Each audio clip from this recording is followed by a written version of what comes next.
Hi friends, welcome back. तो बस जल्दी से शुरू करते हैं बाकी का पार्ट जो हम देख रहे थे द्वारका नगरी के बारे में। तो अगर आपने वो फर्स्ट पार्ट नहीं देखा उसको मैं यहाँ लगा दूंगी। अगर भूल गई तो आप सर्च कर लेना, आपको मिल जाएगा, बहुत ही इंटरेस्टिंग है।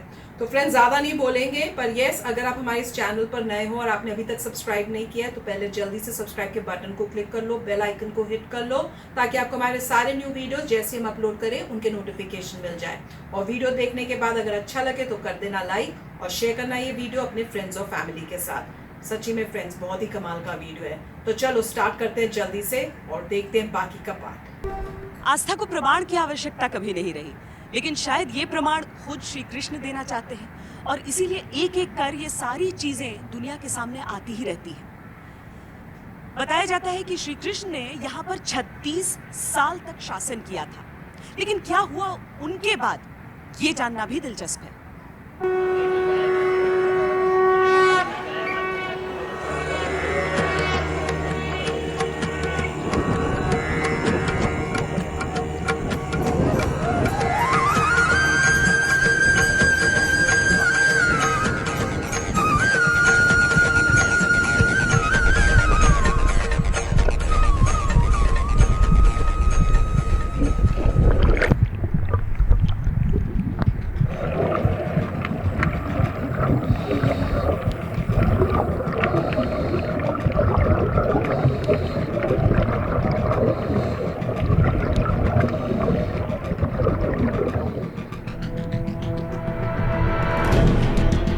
दिलचस्प तो है पर आसान बिल्कुल नहीं है। यही कारण है कि इतने सालों में पुरातत्ववेत्ता मुश्किल से चंद कदम चल पाए। जिस क्षेत्र में श्री कृष्ण की जलमग्न नगरी के संकेत मिले हैं, वहां समुद्र की गहराई 150 फीट तक है, यानी पानी के सतह पर रहते हुए किसी भी तरह की पड़ताल संभव ही नहीं। और पानी के नीचे उतनी गहराई तक कोई डाइविंग एक्सपर्ट ही जा सकता है या फिर जाने की ट्रेनिंग दे सकता है।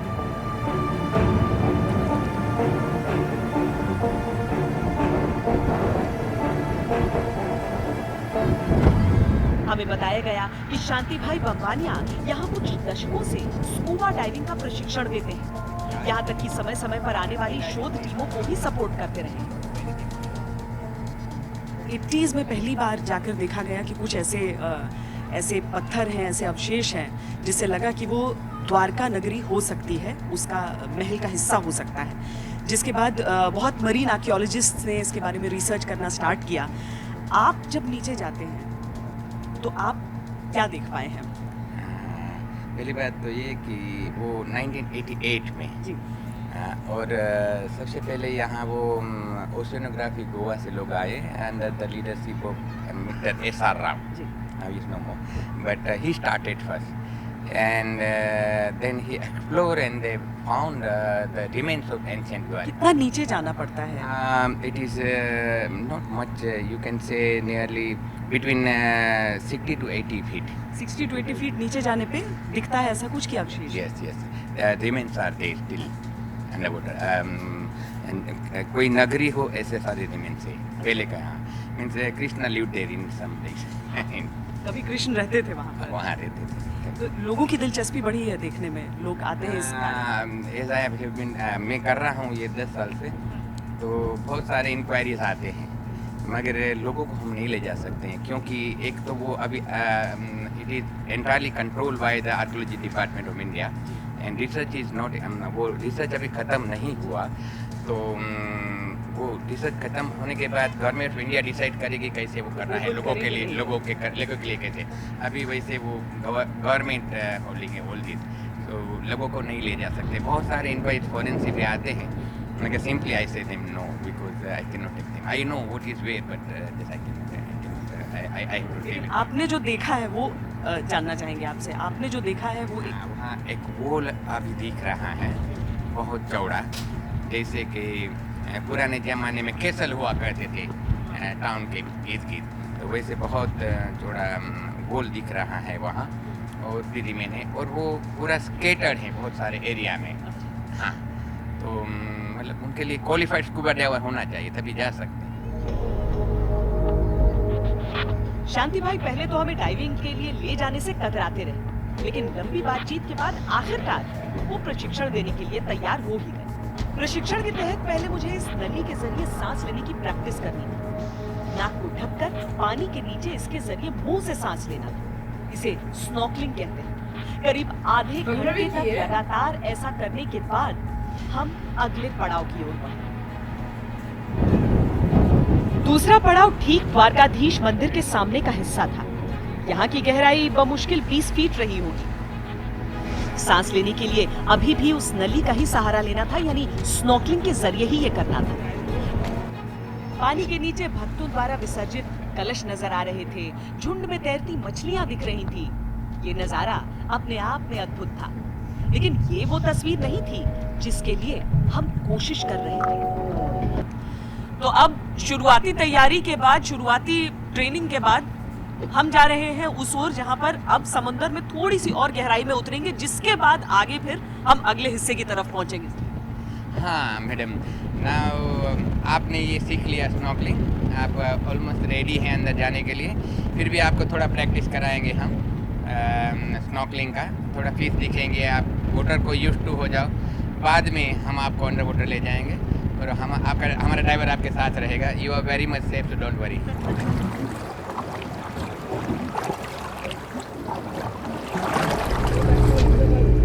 इस पड़ाव को भी सफलता से पार करने के बाद शांति भाई हमें असली जगह ले जाने को तैयार हुए।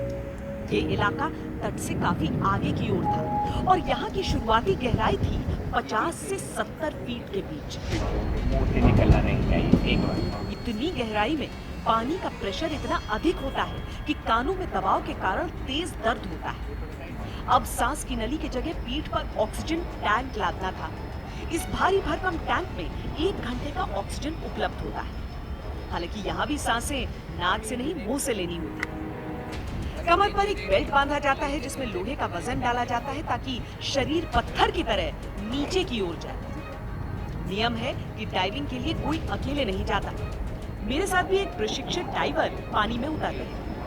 हर डाइवर के जैकेट से एक रस्सी बांधी जाती है जिसका दूसरा सिरा बोट पर बैठे लोगों के पास रहता है। इमरजेंसी में इसे 3 बार जोर से खींचने पर ही ऊपर की ओर खींचा जाता है। पानी में तस्वीरें लेने के लिए मैं वाटरप्रूफ कवर में खास गोप्रो कैमरा लेकर गई। पूरी तैयारी के बाद अब उस आदेश का इंतजार था, जिसके बाद बिना पीछे की ओर मुड़े गहरे समुद्र के पानी में छलांग लगाई।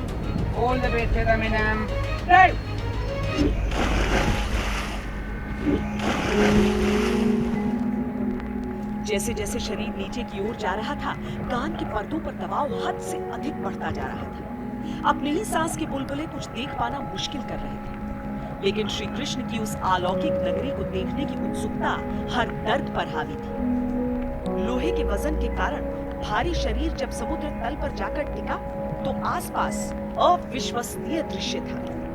एक ऐसा लोक जो किसी दूसरी दुनिया का प्रतीत होता था।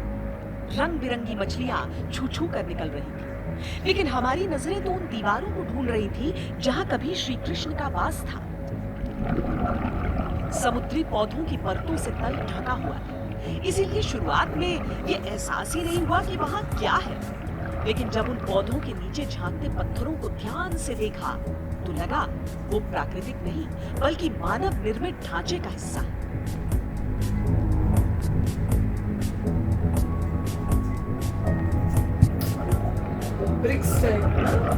चूंकि हम कोई पुरातत्ववेत्ता नहीं, हमने केवल वो तस्वीरें ली ताकि सतह पर आने के बाद जानकारों से उसका विश्लेषण करा सके।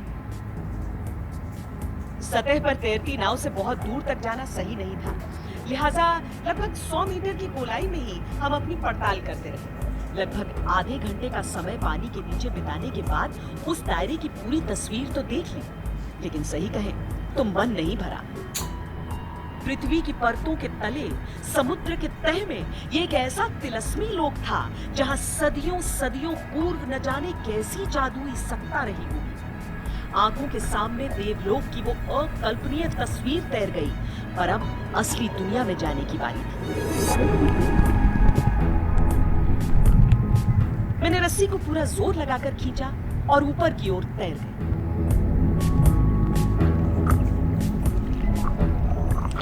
समुद्र के नीचे की एक तस्वीरें होती हैं जो कैमरे में कैद होती हैं, और दूसरी वो तस्वीरें होती हैं जो आपकी आंखों के जरिए आपके जहन में कैद हो जाती हैं हमेशा के लिए।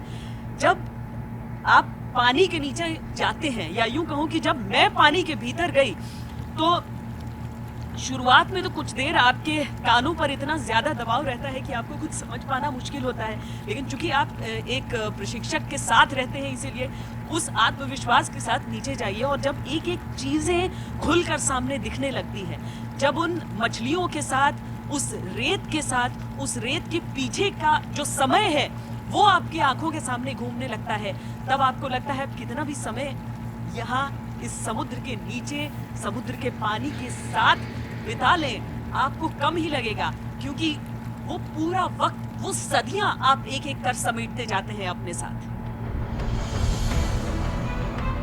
1981 के बाद के 2 दशकों में यहाँ समुद्र के नीचे बड़े पैमाने पर काम हुआ। इसकी चर्चा तो खूब हुई, लेकिन ये किसी निष्कर्ष पर नहीं पहुंच सका। 2 तरह की थ्योरी सामने आने लगी, एक जो समुद्र के नीचे के निर्माण को प्राचीन मान रहा था, और दूसरा जो इससे सहमत नहीं था। इस टीम का हिस्सा रहे पुरातत्ववेत्ता आलोक त्रिपाठी अब असम में हैं। हमने उनसे इस प्रयास के बारे में जाना। एक बहुत बड़े क्षेत्र में वहाँ पे पुरावशेष बिखरे हुए हैं, तो हम लोगों ने एक 200 मीटर का इलाका सेलेक्ट किया समुद्र के बिल्कुल किनारे पे, और उसका हम लोगों ने एक्सप्लोरेशन किया। और उसके बाद उस पूरे क्षेत्र में अवशेषों की स्टडी के बाद हम लोगों ने एक 50 मीटर बाई 50 मीटर का क्षेत्र जो है वो सेलेक्ट किया डिटेल्ड स्टडी के लिए। और उस क्षेत्र में हमको मकानों के अवशेष प्राप्त हुए, जो कि पत्थर के ब्लॉक्स हैं मेनली, और ये ब्लॉक्स जो हैं वो इस अलग अलग शेप्स के हैं, अलग अलग साइज के हैं, काफ़ी बड़े साइज के हैं। 6 वर्षों के ब्रेक के बाद जब 2007 में एक बार फिर द्वारका में काम शुरू हुआ, तो नियोजित ढंग से अलग अलग क्षेत्रों को चिन्हित किया गया, दीवारों पर नंबरों के साथ ग्रिड लगाए गए, निर्माण में उलझे पौधों को एक एक कर हटाया गया। लेकिन समुद्र के खारे पानी में सदियों से जलमग्न पत्थरों पर कैल्शियम युक्त कठोर जमाव था। इसे साफ करना बहुत कठिन था। एक बार ये साफ हुआ तो आकृति स्पष्ट होने लगी। काम चल ही रहा था कि टीम को यहाँ से वापस बुला लिया गया, क्योंकि देश में मरीन आर्कियोलॉजी का एक ही दस्ता है। 10 साल बीतने के बाद भी यहाँ काम आगे नहीं बढ़ पाया है। सीमित क्षेत्र में एक 50 मीटर बाई 50 मीटर के एरिया में हम लोगों का अन्वेषण जो था वो मूल रूप से केंद्रित था। तो समुद्र के अंदर काम करना एक बहुत ही दुष्कर है, और समुद्र बहुत विशाल है, और अंदर जब हम काम करते हैं तो एक व्यक्ति जो है बहुत ही सीमित समय तक वहाँ काम कर सकता है, ज़्यादा से ज़्यादा 3 घंटे। ये क्षेत्र सीधे तौर पर लोगों की आस्था से जुड़ा है। कृष्ण की जिस नगरी के संकेत सदियों से लहरों में समाये हैं, उन्हें अगर फिर संजोया जाए तो वो दृश्य कितना अद्भुत होगा। वैसे राज्य सरकार की योजना है कि आने वाले दिनों में वाटरप्रूफ सीसीटीवी के जरिए द्वारका नगरी में पानी के नीचे की तस्वीरों का सीधा प्रसारण तट पर किया जाएगा। पहले किसी को इसमें अधिक रुचि नहीं थी। यहाँ पर दर्शनार्थी आते जरूर थे, आस्थावान आते जरूर थे, श्री कृष्ण के दर्शन करते थे, लेकिन जब 1980 के दशक में ये पता चला कि समुद्र के नीचे भी एक ऐसी नगरी है जो द्वारका का ही हिस्सा थी, जो एक लॉस्ट सिटी के तौर पर जिसे देखा गया, उसके बाद शोधकर्ताओं ने दिलचस्पी लेनी शुरू की। हालांकि अभी भी बहुत काम की जरूरत है। पौराणिक कथाओं के अनुसार जब श्री कृष्ण ने इस फैसला किया कि वो द्वारका में आकर बसेंगे, तो समुद्र से उन्होंने जमीन मांगी। समुद्र ने पीछे हटकर उन्हें धरती का ये हिस्सा सौंप दिया। लेकिन जब बाद में उन्होंने मानव शरीर को त्यागा और बैकुंठ धाम के लिए रवाना हुए, तो कहते हैं समुद्र ने वापस धरती का वो हिस्सा ले लिया।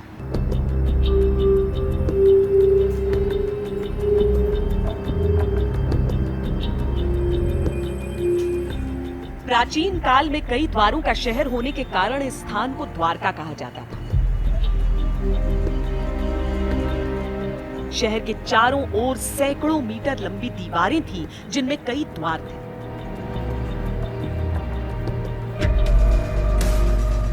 समुद्र के नीचे जो मानव निर्मित दीवारों का ढांचा है, माना जाता है यही वो दीवारें हैं जो कभी द्वारका को घेर कर सहेजे रखती थी। द्वारका एक सिटी नहीं थी, द्वारका एक छोटी सिटी नहीं थी, द्वारका एक नगर था। कृष्ण ने जब मथुरा से यहाँ तक माइग्रेट किया, पूरा जब एरिया, तो उस वक्त एक शहर से कंसर्न नहीं था, वो पूरा एक नगर था। पूरा एक नगर जो था, उसके अलावा पूरा एक स्टेट था। तो वो जो स्टेट था, वो स्टेट यहाँ तक फैला हुआ था। यहाँ कदमबंद यानी भरूच तक वो उनका एरिया था, और उससे भी आगे थोड़ा था, तो वहां तक वो पूरा फैला हुआ एरिया था।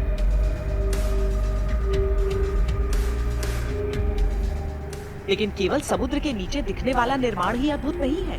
ताजा रिसर्च में सामने आया है कि दीवार के अवशेष काफी आगे तक फैले हैं। ये दीवार द्वारका से शुरू होती है और सूरत के डभारी तक पहुंचती है। वहां के पास के समुद्र में भी उसके हिस्से पाए गए हैं, जिसका सीधा सा अर्थ है कि वो दीवार कम से कम 700 किलोमीटर के क्षेत्र में फैली थी। यहाँ से लेके द्वारका तक आर्कियोलॉजिकल सर्वे ऑफ इंडिया ने भी उसके लिए एक वेबसाइट अपने यूट्यूब पे वीडियो भी जारी किए हैं। एक जो कॉमन वॉल है, जो द्वारका डभारी से लेके द्वारका तक पूरी लंबी खींची हुई थी, और दैट वाज कंपाउंड वॉल। हम जैसे कंपाउंड वॉल बोलते हैं, ऐसी एक कंपाउंड वॉल थी वो नगर की, और वो आज भी समंदर के अंदर मौजूद है। ये इसकी अगर हालत देखे या कंडीशन देखे तो आज जैसे जर्जरित मकानों की कैसे हालत है, कहीं कहीं बीच बीच में टूटी हुई भी है, लेकिन एक कंटिन्यूटी में आज भी वो दीवार समंदर के अंदर है।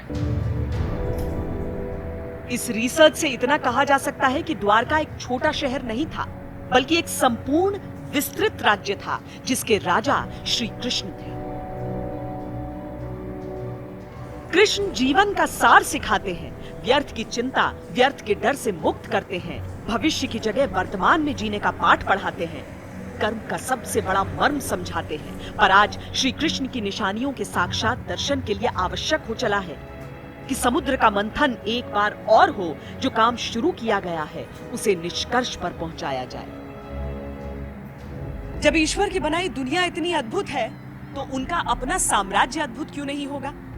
अद्भुत, अविश्वसनीय, अकल्पनीय में आज के लिए इतना ही। कैमरा पर्सन हिमांशु शर्मा के साथ मुझे दीजिए इजाजत। बहुत ही अच्छा था वीडियो, बहुत ही अच्छा लगा देख के।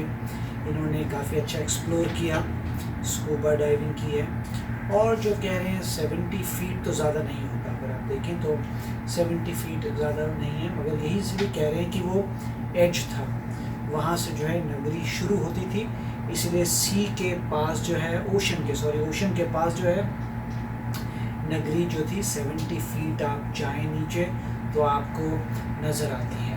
मगर मेरे को ये लग रहा है कि इसको कंटिन्यू करना चाहिए, रोकना नहीं चाहिए था।